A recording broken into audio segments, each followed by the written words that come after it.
কুমড়ো শাকগুলো এইভাবে কেটে নিয়ে ভালো করে ধুয়ে নিতে হবে, সাথে কুমড়ো ডাঁটাগুলোও দিতে হবে ছোট ছোট করে কেটে। এখানে দুটো আলু কেটে নিয়েছি, পরিমাণ মতো কাঁচা লঙ্কা আর শুকনো লঙ্কা,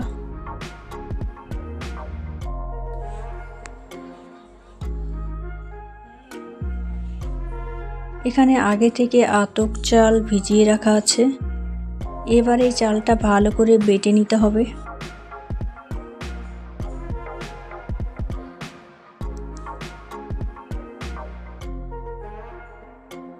এবার কড়াইয়ে জল গরম করে তার মধ্যে কেটে রাখা আলু দিয়ে দেব।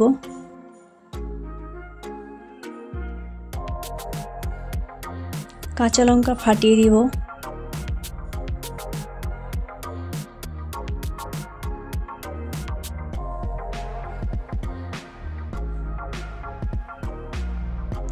এক চামচ হলুদ গুঁড়ো দিয়ে ভালো করে ফুটিয়ে নিতে হবে।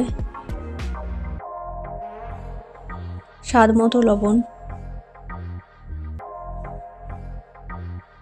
এবার কেটে রাখা শাকগুলো দিয়ে দিব।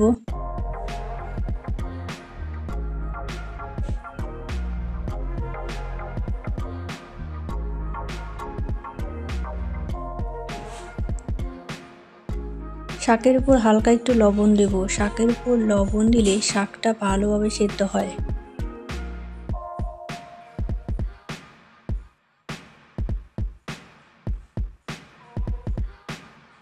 এবার শাকটা ভালো করে নেড়ে দিতে হবে।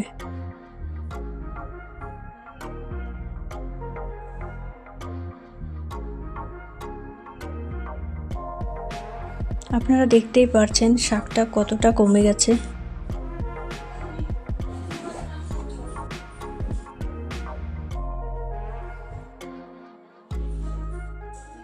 এবার ঢেকে দিতে হবে।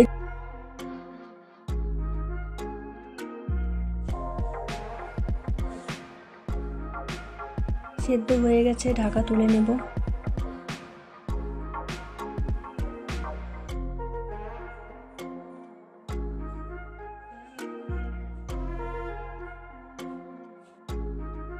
এবার একটা গামলার মধ্যে চাল বাটা আর লঙ্কা বাটা সামান্য জল দিয়ে গুলিয়ে নিতে হবে।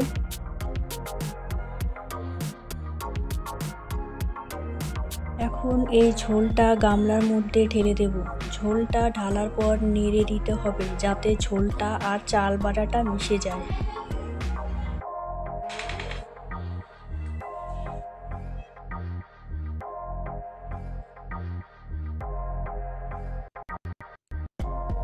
দেখতেই পাচ্ছেন মিশে গেছে। এবার শুকনো কড়াইয়ে জিরে তেজপাতা ভেজে নেব। এখানে মাঝারি সাইজের চিংড়ি মাছ নিয়েছি।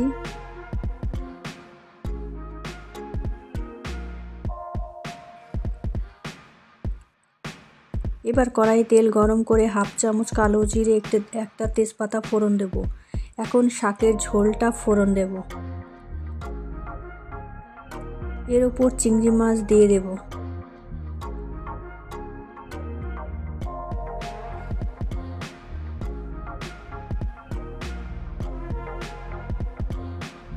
চিংড়ি মাছ দেওয়ার পর ভালো করে নেড়ে ঝোলটা শুকিয়ে নেব।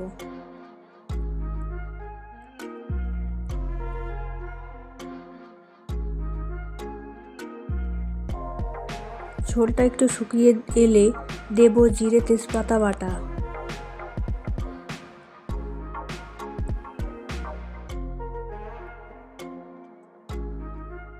জিরে তেজপাতা বাটা দেওয়ার পর ভালো করে ঝোলটা আর সবজিগুলো ঘেঁটে দেব।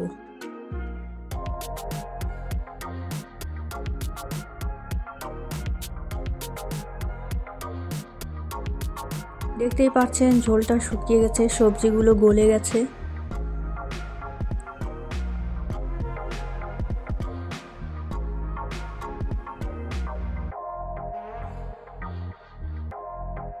এখন নামিয়ে নেব। এইভাবে একবার করে দেখবেন, খুব ভালো লাগবে। দারুণ হয়েছে।